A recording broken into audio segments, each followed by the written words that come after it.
Nakareceive ka rin ba ng KKB request mula sa iyong Gcash sa taong hindi mo kilala? At dahil nakareceive ako ng ganitong request kahapon, so ayan ang topic na pag-uusapan natin for today's video para ma-share ko sa inyo at maging aware kayo para hindi kayo ma-scam.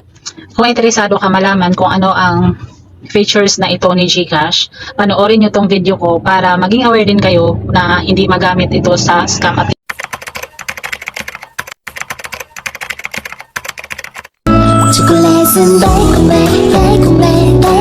Single Moms Vlog.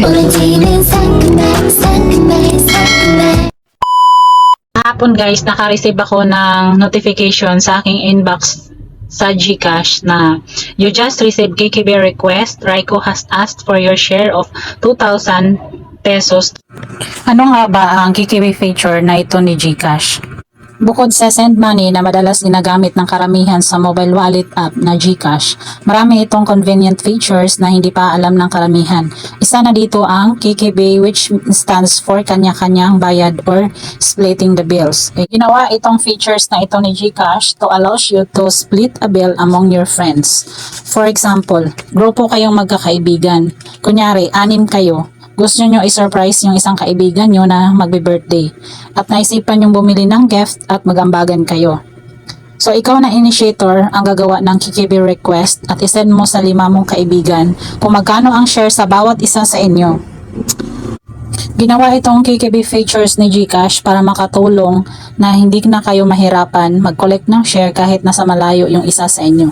Kaso lang, ginamit ito ng mga scammer para makapang-scam, katulad na lang ng mga nabiktima ng ganitong klase ng scam. Katulad na lang ng ganito, scammer promising to grow your money, ito yung mga example ng pang-scam. Ang scammer, nag-offer na doblehin ang laman ng Gcash mo gamit ang KKB. Dapat maging aware kayo sa mga ganitong modus.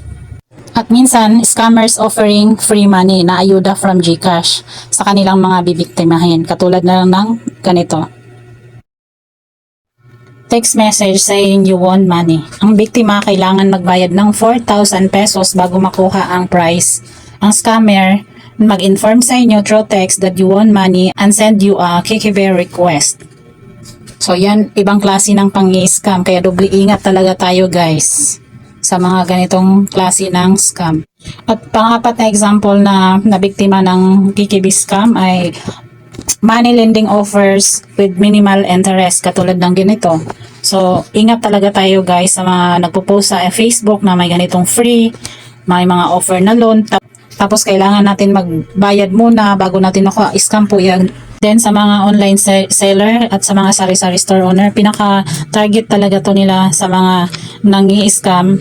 Katulad na lang ng ganito, online buyers using KKB to purchase. So, dapat mag-ingat talaga tayo guys sa mga katransaksyon natin to. Huwag basta-basta maniwala, at kung may magpadala sa inyo ng KKB request, lalo na kung di nyo kilala, ignore nyo na lang po guys para hindi kayo mabiktima ng ganitong klase ng scam.